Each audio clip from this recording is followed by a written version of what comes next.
I'm delighted to introduce Jorge Vangama from Unirio, well known to many of you, who will be presenting on an aspect of his doctoral project on representations of the ancient world in Brazilian school books. And he will indeed single out a theme that is directly relevant to the remit of our conference, of today's conference, as he'll be presenting on Imagens Religiosas do Mundo Romano em Livros Escolares Brasileiros. Jorvan, thank you very much. Over to you. Obrigado pelas palavras, Federico. Queria agradecer primeiramente a oportunidade de estar aqui nesse evento, o qual venho auxiliando desde 2017. Obrigado mais uma vez, obrigado, Cláudia. Espero que vocês aproveitem. For those who speak in English, they are almost the same, but when we have an image right here, you can observe the explanation on that screen. Okay? O estudo da Roma clássica tem sido recorrente nos livros escolares brasileiros desde sua criação, ainda no século XIX. Este trabalho objetiva discutir como o aspecto religioso do mundo romano manifesta-se nos livros didáticos aprovados pelo PNLD 2018. Para isso, analisarei, à luz dos estudos de recepção, as imagens religiosas do mundo romano contidas em todos os exemplares que formam a coleção de 13 livros didáticos do PNLD 2018. Para tanto, dividi esta apresentação em 5 partes. Na primeira, a partir da lógica de construção dos livros didáticos, justificarei o uso dos estudos de recepção neste trabalho. A seguir, demonstrarei as recorrências e silenciamentos inicialmente desvelados na análise do grupo geral de imagens cotejadas. Na terceira parte, aprofundo o debate iniciado na sessão anterior a partir da análise de algumas imagens selecionadas. Antes de concluir, discuto como essas imagens podem dirigir a leitura de um público situado no contexto religioso brasileiro do século XXI. O corpus documental de imagens foi retirado dos 13 livros didáticos que constituem o Programa Nacional do Livro Didático, a iniciativa do governo federal que objetiva distribuir material didático para todos os estudantes das escolas públicas brasileiras. Atualmente, o alcance desse programa pode ser visto em seus números: 30 milhões de crianças e adolescentes contemplados, mais de 100 mil escolas atendidas, investimentos da ordem de 1,2 bilhão por ano. Além da função de distribuir o material didático, o PNLD também atua como orientador da produção desse material, desempenhando o papel de ferramenta discursiva, que difundiria as ideias basilares para a consolidação de um modelo de sociedade e Estado, calcados nos pilares do dissenso e da diversidade. Os livros didáticos deveriam refletir as ideias presentes em um complexo conjunto de instrumentos normativos de cunho político-jurídico, cujos objetivos são reforçar a longa duração dos eventos históricos, relacionar a construção da sociedade às ações políticas, econômicas e sociais dos agentes históricos, contextualizar as produções culturais, defender a diversidade de gênero, religião e sexualidade, defender a democracia, desenvolver a compreensão crítica e analítica nos estudantes e, por fim, criar cidadãos atuantes para o século XXI. Enquanto produtos do nosso século que versam sobre Roma Antiga, os livros didáticos são geradores de discursos contemporâneos sobre os clássicos. Autores como Shane Butler, Charles Martindale e Simon Goldhill convergem para a ideia de que os estudos clássicos deveriam englobar o material que versa a respeito da antiguidade, e não apenas o que foi produzido ou elaborado durante esse período. Por isso, o clássico precisa ser estudado de forma dialética entre o passado e o presente, pois ele é constantemente produzido pelos contextos culturais nos quais está inserido. Nesse sentido, defendo que os livros didáticos brasileiros podem e devem ser investigados a partir dos estudos de recepção. Algumas perguntas emergem nesse cenário. Qual o contexto de produção das imagens reproduzidas? Como estão alocadas no conteúdo do livro? Quais são as suas recorrências e silenciamentos? Há diversidade em suas representações? É possível perceber o peso do contexto religioso brasileiro na seleção das imagens utilizadas nos livros didáticos? como é possível associar a religiosidade brasileira às imagens apresentadas? Para respondê-las, é preciso apresentar as imagens que serão objetos de análise. Considerei como imagens religiosas nos livros didáticos, e aqui é uma perspectiva mais ampla do que seriam as imagens religiosas, para poder se adequar ao meu objeto de análise, considerei toda imagem que possui as seguintes características: fazer referência a um local de culto religioso ou a uma divindade, mostrar uma divindade ou conter um símbolo religioso. Foram catalogadas no total 23 imagens religiosas, registradas nos diversos suportes, dentre eles afrescos, quadros, sarcófagos, estátuas e templos. A distribuição de tais imagens entre os livros e os capítulos indica a inexistência de padrões de recorrências quantitativas, em virtude de 2 dados analisados. Primeiro, dos 13 livros analisados, 3 deles não apresentam qualquer tipo de imagem religiosa. Segundo, há capítulos de livros com nenhuma imagem religiosa, enquanto outros possuem até 4. Observa-se, no entanto, a existência de imagens referentes a apenas 2 religiões, politeísmo romano e cristianismo, cada uma com 12 imagens.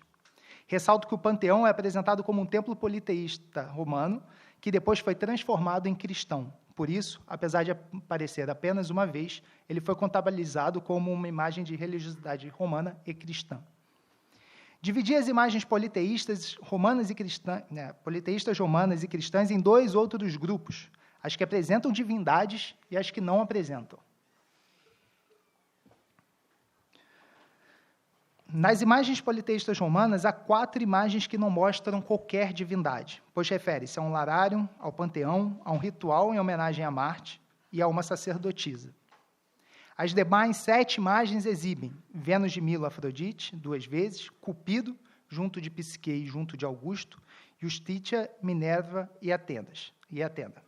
Percebe-se a presença de divindades gregas associadas à religiosidade romana, tema que será discutido mais adiante. Do lado cristão, são 3 imagens sem exibição de uma divindade. Um quadro referente à Anunciação, um outro quadro da primeira missa do Brasil e uma foto do Panteão. Já as imagens que mostram Jesus foram vistas 8 vezes. Inicialmente, percebe-se uma falsa equivalência entre o número de imagens para cada religião. Os livros didáticos utilizaram a mesma quantidade de imagens religiosas para ilustrar ou analisar 1.100 anos de história de Roma, contra pouco mais de 300 anos do cristianismo. Além disso, as imagens religiosas contidas nos livros didáticos, mesmo fazendo referência a todo o Império Mediterrâneo, não apresentam qualquer divindade que não seja romana, no caso grega, como apareceu também, ou cristã. Em relação à religiosidade romana, percebe-se que não há nenhuma imagem da tríade capitolina reunida nos livros didáticos. Apenas uma imagem apresenta a deusa Minerva. A deusa Minerva ao leitor, Júpiter e Juno são rigorosamente e talvez deliberadamente esquecidos. Enquanto a tríade capitolina é ignorada, Jesus, pela natureza monoteísta do cristianismo, tem sua imagem amplamente difundida. Para continuar a análise, é preciso observar as datas de produção de cada obra, que foram divididas em 2 listas que eu apresento agora. A primeira observação revela mais uma forma de silenciamento do politeísmo romano, o baixo número de imagens anteriores ao século I dessa era. Parece haver um consenso entre os escritores de livros didáticos que o período que precede o século I DC pouco deixou vestígios imagéticos. São mais de 700 anos entre a fundação de Roma e o século I, temporalidade que é coberta por apenas 4 imagens religiosas. Mesmo a imagem que remete ao século V a.C., na verdade apresenta o que seria uma cópia romana de uma estátua de Vênus, e a data refere-se à escultura original, e não à produção romana. O ápice de imagens referente ao politeísmo é visto no século I d.C., e não há qualquer imagem religiosa que tivesse sido criada nos séculos III ou IV. Depois do século IV, há apenas uma imagem oriunda do século XVIII e uma foto de 2015, que não acusa a data de produção da estátua exposta. A situação muda de aspecto no caso cristão. Tomando como princípio o nascimento de Jesus no ano 1, já no século seguinte é possível observar a produção de material referente a ele. Como pode ser visto, as produções clássicas referentes ao cristianismo se concentram entre os séculos 2 e 4, justamente o período no qual há o crescimento e a consolidação do cristianismo dentro do Império Romano. Enquanto os deuses politeístas deixavam de ser vistos, a figura de Jesus passava a ganhar mais destaque. Em relação às imagens produzidas a partir do século XV, constata-se que nenhuma é situada pelos autores em seus contextos de produção. Isso potencializa a concepção de um valor metafísico do clássico, imbuído de autoridade para referendar um discurso, que, por sua vez, deve ser analisado dentro do seu contexto de produção. Além disso, enquanto as divindades romanas deixam de ser vistas, a figura de Jesus vai ganhando cada vez mais destaque. Há uma semelhança entre as datas de produção das obras vistas. Elas se concentram num período compreendido entre os séculos 1 e 4 DC. Essa concentração de imagem nesse período acompanha o padrão de divisão de conteúdos sobre a história romana nos livros didáticos, que destacam mais o Império Romano e sua desagregação do que a monarquia e a república. Nesse sentido, a temática da queda do Império Romano constantemente é seguida pelo crescimento do cristianismo, enquanto o primeiro se desmembra, o segundo ganha força. Assim, enquanto a religiosidade romana não tem qualquer destaque nos sumários dos livros didáticos e tampouco no conteúdo escrito dos capítulos, o cristianismo manifesta-se em texto e imagens, sempre junto ao conteúdo, ao ápice e ao declínio do poder imperial romano. Aliás, o cristianismo se mostra presente, atuante e consolidado após a dissolução do maior poder político já visto até então. As valorizações, silenciamentos vistos acima, alinham-se a um pensamento estabelecido por Simon Goldhill, para quem a consolidação da sociedade cristã no mundo moderno europeu foi acompanhada de um esquecimento ou silenciamento deliberado da poesia grega em prol da romana. Esse padrão também foi identificado pelo autor durante a análise das obras de arte vitorianas, que tinham temas clássicos, onde discussões sobre o presente dos britânicos eram refletidos nas personagens de cada obra de arte. Dessa forma, os interesses da modernidade britânica moldavam a construção de uma imagem de um império romano homogêneo, expansionista e berço do cristianismo. Por sua vez, esse império imaginado, construído e idealizado servia como base para a construção das gerações britânicas seguintes. É nesse contexto que o autor situa os estudos de recepção. Até o momento, a relação que os livros didáticos estabelecem com o politeísmo romano e com o cristianismo seguem a mesma lógica encontrada por Goldhill, o esquecimento ou silenciamento das divindades politeístas romanas em prol de uma hipertrofia do cristianismo. Tendo em vista o exposto, novas questões erigem-se. É possível compreender a religiosidade de um povo sem apresentar 2/3 de seus deuses mais relevantes? A valorização da diversidade religiosa contemporânea, sem a apresentação de contextos religiosos diversos? As respostas negativas para as perguntas acima evidenciam que, até o momento, as imagens cotejadas não estão em harmonia com o ensino de história no século XXI e, tampouco, reforçam a diversidade religiosa pregada pelos instrumentos normativos que pautam a produção dos livros didáticos.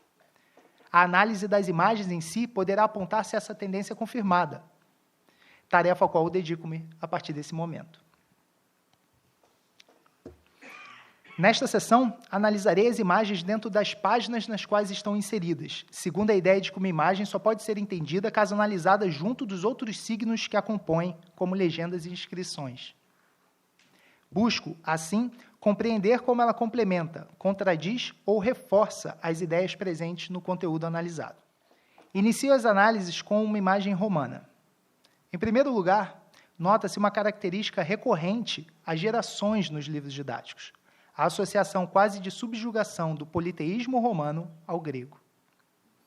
A própria legenda da imagem indica que a escultura em questão, Atenas Promachos, é uma cópia de uma original grega. Apesar da profunda influência que a cultura grega teve sobre os romanos, o reducionismo dos livros didáticos estica a corda sempre ao limite da mera imitação ou de uma pretensa equivalência entre as divindades dos dois povos.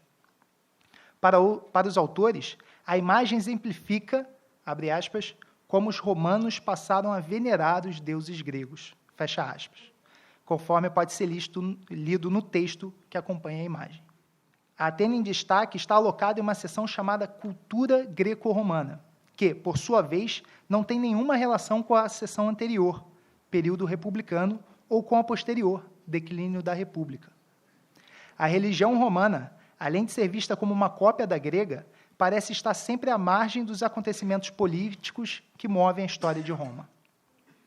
Por fim, a Atena em armas evidencia um aspecto notado em outras imagens religiosas cotejadas, a alegoria da guerra. Como não há contextualização da época na qual a obra foi criada, o que o alunado observa é apenas uma deusa que deveria portar uma lança em algum momento e que tem um capacete ou teria um escudo. Com quem ela luta?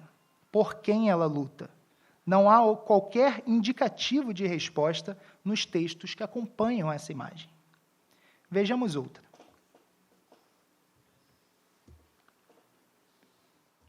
A segunda imagem é a abertura da primeira unidade do livro didático em questão. Essa unidade engloba desde as primeiras civilizações humanas até o mundo feudal.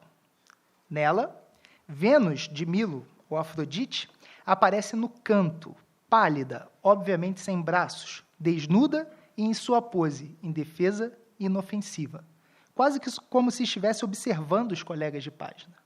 Maria e o anjo Gabriel aparecem centralizados, maiores e coloridos. Maria está vestida e cruza os braços sobre o ventre, gesto que pode ser associado à saudação a Gabriel. Contudo, há uma ironia sutil na qual Vênus nem braços tem e Maria os usa para um gestual que pode ser associado ou relacionado ao típico gesto de proteção que mulheres grávidas fazem sobre sua barriga. O nome do quadro, A Anunciação, poderia ser também o nome da unidade, ou uma prévia do que os estudantes e Vênus veriam, a formação do mundo cristão.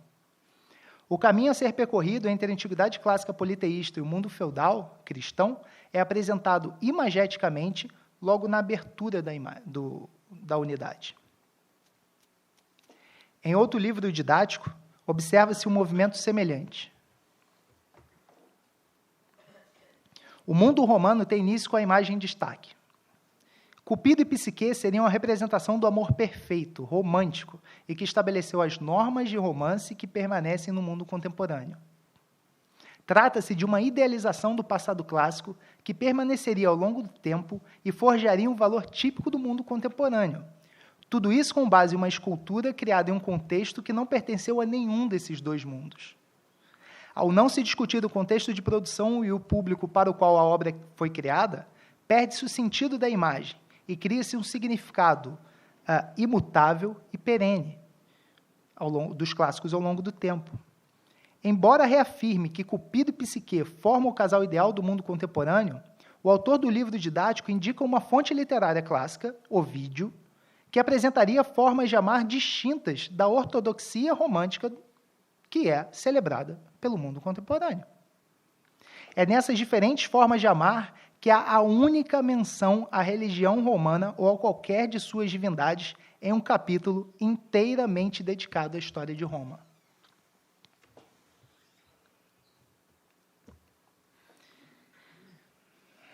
Se a imagem de Cupido e Psique abre o capítulo de Roma Antiga, o quadro A Primeira Missa no Brasil, de 1861, ilustra a abertura do capítulo seguinte, referente à assim chamada queda do Império Romano. O quadro é acompanhado de um longo texto anterior, no qual os autores fazem uma busca dos elementos de coesão nacional brasileira. A leitura do texto introdutório e a observação da imagem permitem a seguinte interpretação: o cristianismo revela-se como um elemento de coesão da nossa sociedade desde a chegada dos portugueses, além de ser nosso ponto de interseção com o passado romano. Além disso, enquanto indício do que aconteceria com o Império Romano, o quadro exalta uma dupla vitória do cristianismo sobre Roma e sobre os indígenas. Da forma como está exposto, o quadro dá cores ao conceito de tradição tão criticado por Charles Martindale, ou seja, o peso do passado sobre o presente que se impõe de forma indefectível. Por isso, é preciso analisá-lo dentro do seu contexto de produção. Em 1861, o Brasil passava por um processo de construção da sua identidade, que envolveu a fundação do Imperial Colégio de Pedro II, em 1837, e do Instituto Histórico Geográfico Brasileiro, em 1838. Além disso, houve o estabelecimento da religião católica como fator de unidade nacional e a força do imperador como aglutinador político do país. O quadro indica a centralidade do cristianismo nesse processo. O centro da imagem, onde a cruz está localizada, é mais iluminado que as bordas. Os nativos apresentam uma mistura de incredulidade, medo e respeito à cerimônia. Já os demais estão em posições de deferência. Caso fosse alocado e explicado dentro desse contexto, a obra seria identificada como um discurso centralizado no cristianismo como elemento unificador de sociedade, sejam elas antigas ou modernas. As duas próximas imagens são ainda mais diretas e demonstram como o cristianismo teria saído vencedor na pretensa batalha contra o politeísmo romano.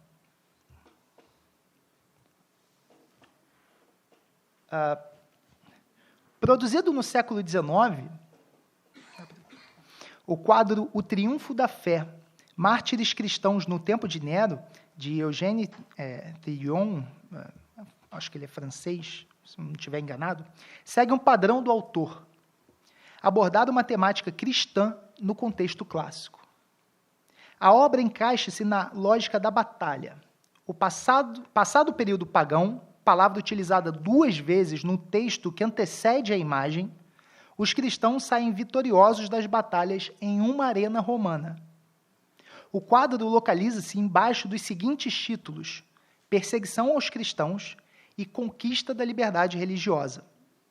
O jogo de palavras e o ambiente no qual a cena se desenvolve apontam para o caráter bélico da vitória do cristianismo. Em meio aos derrotados e feridos, a figura no centro da imagem aponta para os céus, junto à cruz, que está centralizada, mais uma vez, em cima do que parece ser um rudimentar altar, e se sobressai frente a todos os outros elementos da cena. Essa força cristã manifestava-se em uma arena, e aqui está outro ponto de destaque. A imagem de apresentação do capítulo é o Coliseu, que representaria a força e a grandeza de Roma. Há uma circularidade no pensamento que se manifesta a partir do momento em que não há qualquer indicação de que a arena a qual a imagem faz referência não é o Coliseu. Abre-se, então, uma brecha para uma associação entre o Coliseu da primeira página e a arena da vitória cristã ao fim do capítulo. O símbolo da grandeza de Roma seria o palco da vitória cristã. Há uma última imagem. Um mosaico do século V depois de Cristo. Centrado na figura de Jesus Cristo em forma de legionário. Pode-se notar que ele segura a cruz de uma forma pouco ortodoxa, no qual o objeto mais lembra uma arma do que um símbolo religioso. Na mão esquerda, um livro, sem indicação, com a frase: Eu sou o caminho, a verdade e a vida. Sob seus pés, 2 animais, uma cobra e um leão. Imagem e texto implicam o caráter bélico e o reforço do discurso de inevitabilidade do cristianismo. Na legenda, Jesus Cristo é definido como um legionário que derrota o mal. Se Jesus é o símbolo maior de uma religião, seu inimigo deveria ser outra religião. Assim, o politeísmo romano é associado ao mal. Jesus passa a estar vestido com a indumentária romana e passa a reinar sobre os derrotados. Embora Jesus estivesse em meio a uma batalha, seus inimigos sequer eram bem apresentados ao público. Ao longo desse mesmo capítulo, percebe-se que não há a exposição de qualquer divindade da tríade capitolina, mas sim 2 imagens menos agressivas que o Jesus legionário, uma sacerdotisa e um jovem Cupido junto à imagem de Augusto. Se Cupido está junto de Augusto, na única imagem de uma divindade romana, e se o príncipes era constantemente associado à grandeza e à força do império, o fim da unidade política imperial era também o fim da religiosidade romana. As imagens acima apresentadas, além de reforçarem discursos de legitimidade de identidades religiosas e políticas, evidenciam a necessidade de se entender o clássico dentro das várias camadas de interpretação criadas desde a antiguidade. Após delimitar os contextos de produção das obras, no âmbito de suas exposições ao público leitor, é preciso entender o contexto no qual a audiência está inserida, a fim de examinar os limites de sua compreensão e o papel que desempenha na construção do conhecimento a respeito dos clássicos. Afinal, como essas imagens, da forma como estão expostas, refletem, questionam ou reforçam a realidade religiosa brasileira no século XXI. Somente assim será possível traçar as conclusões que levem em consideração os contextos de produção e recepção dos livros didáticos. O jovem estudante brasileiro está inserido em uma sociedade cuja parcela da população que se reconhece como cristã alcança 88% do total, conforme pode ser visto no gráfico. Destes, em torno de 64% são católicos, em azul são os católicos, e 22%, em laranja, evangélicos ou protestantes em geral. Esses dados se manifestam diariamente. Temos 16 feriados nacionais, dos quais 5 são cristãos. Em 2018, o segundo filme mais assistido nos cinemas brasileiros foi a cinebiografia de um sacerdote cristão. Na mídia convencional, a terceira maior rede de TV do país em termos de audiência é um braço midiático de uma igreja cristã. Em 2017, o canal do YouTube de uma cantora gospel alcançou a marca de mais de 1,5 bilhão de visualizações.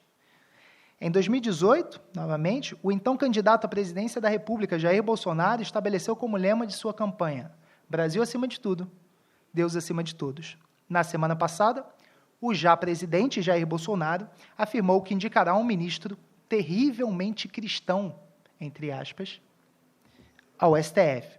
O cristão não é entre aspas, o terrivelmente já estava dentro da aspa. Evangélico, desculpe, evangélico. Esse peso cristão no passado e no presente do Brasil é só uma parte do contexto. Há um outro lado. Um lado de um Brasil de um passado escravocrata que desenvolveu religiões afrodescendentes cujos seguidores, que não chegam a 1% da população, nos últimos anos têm sofrido ataques oriundos de uma profunda intolerância religiosa. Só nos últimos 2 anos, terreiros de candomblé foram repetidamente atacados no Rio de Janeiro e na Bahia, sendo o caso mais recente um ataque na última semana, aqui numa cidade próxima, Duque de Caxias. Não por acaso, Rio de Janeiro e Bahia são os 2 estados que mais receberam escravizados ao longo de nossa história. Em termos de imagens religiosas, recordo o Carnaval de 2017. Nele, a Estação Primeira de Mangueira, por pressões da Arquidiocese do Rio de Janeiro, não levou ao desfile das campeãs uma escultura na qual Cristo e Oxalá estariam lado a lado. Nessa imagem, elas configuram a mesma imagem. Essa seria a parte da frente, ou depende de onde você está vendo, e a outra representa a parte de trás. Elas estão uma de costas para a outra. A educação brasileira não está afastada dessas querelas. No Congresso, há um projeto de lei que visa a obrigatoriedade do ensino do criacionismo cristão nas escolas brasileiras. Um outro busca estabelecer a obrigatoriedade do ensino religioso, sob a demanda de se ensinar com base na religiosidade brasileira. O gráfico que acabamos de ver mostra que não há uma única religiosidade brasileira. Essa realidade religiosa na qual o estudante brasileiro está inserido influencia diretamente a forma como ele observará o material didático analisado até aqui. Será a relação estabelecida entre os contextos de produção e recepção dos livros didáticos no Brasil que estabelecerão minhas conclusões, aos quais dedico-me agora. Conforme visto, os livros didáticos foram criados dentro de preceitos que visavam defender, dentre outras coisas, a diversidade religiosa. Após a análise dos dados que envolve a conjuntura religiosa no Império Romano, é possível afirmar que eles sequer tangenciam esse propósito. Enquanto ferramentas discursivas de um Estado laico, reforçam uma hegemonia cristã que é observada no cotidiano de seus leitores no século XXI, impedindo, ou ao menos dificultando, leituras que pudessem, a partir do contato com o contexto clássico, direcionar um pensamento crítico a respeito da religiosidade brasileira. Mesmo o discurso belicista da vitória cristã sobre a religião romana encontra eco nas violências calcadas em intolerância religiosa aos quais brasileiros, em especial os seguidores de religiões afrodescendentes, estão submetidos diariamente. Ao se voltar para o passado, os olhos dos estudantes encontram um cenário religioso cristão hegemônico, construído no interior do Império Romano e responsável, em parte, por sua derrocada. É nesse passado que a identidade cristã brasileira passa a encontrar suas raízes, em uma linearidade superficialmente ininterrupta desde a cristianização de Roma até a Nova República. Essa situação é criada por elementos expostos aqui: a quase ausência de diversidade religiosa dentro da vasta área conquistada por Roma, o esvaziamento das práticas, divindades e dos cultos politeístas romanos, ocasionado pela diminuta quantidade de imagens religiosas, hipertrofia dos temas e das imagens referentes ao cristianismo e sua centralidade política dentro do Império Romano. Muitas das imagens que construíram esse cenário foram elaboradas em contextos culturais distintos dos atuais, mas com o objetivo de reforçar a identidade cristã a partir da centralidade que os clássicos ocupam na história ocidental. Ao ignorar seus contextos de produção e exibir tais imagens de forma acrítica, os livros didáticos acabam expandindo esse discurso, quando, na verdade, deveriam combatê-lo. Assim, acabam por ignorar as camadas de interpretação que forjaram conhecimento a respeito dos clássicos, tratando seu passado como um conhecimento pronto e acabado, e não como fruto de seus contextos culturais de produção. Nessa pretensa guerra religiosa idealizada nos livros didáticos, a imagética religiosa politeísta romana foi ferida fatalmente, e somente teria um novo e breve sopro de vida nos conteúdos relativos ao renascimento artístico e cultural. Eu encerro por aqui. Muito obrigado.